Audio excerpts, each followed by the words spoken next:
Have you ever been given the evil eye? Or perhaps you've given someone the evil eye. Did you know Jesus talks about this? Good morning, St. Peter's, and welcome to church this morning, or devotion, I should say, this morning. Matthew chapter 6, verses 19 to 23.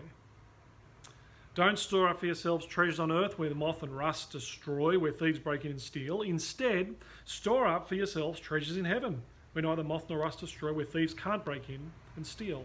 For where your treasure is, there your heart will be also. And remember, we have our three-part thing. Jesus again starts with a negative.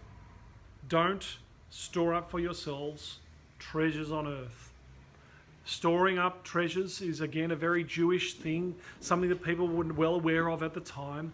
This is a traditional kind of teaching and something to do in that moment, in that age. Storing up yourselves treasures, and Jesus gives the vicious cycle where that ends up. This is adultish behaviour. He says, moth and rust in the end destroy this, thieves break in and steal.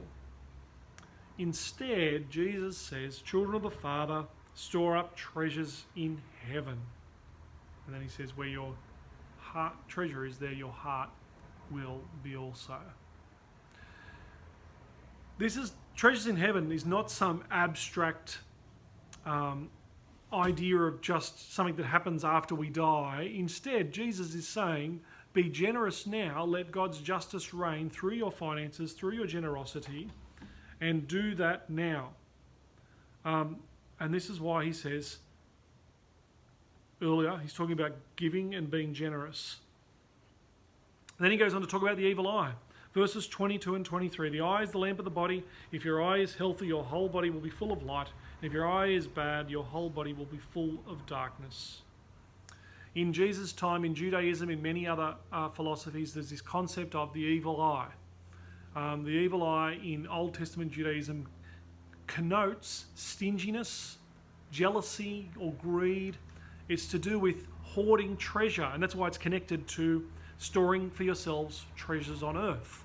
A healthy eye, instead, is connected to being generous, and you cannot but help whatever is your health of your eye. It naturally affects your whole body and life. And so Jesus here is saying it's an impossible ideal to practice piling up wealth for yourself and not letting it affect your heart or your life be consumed by that.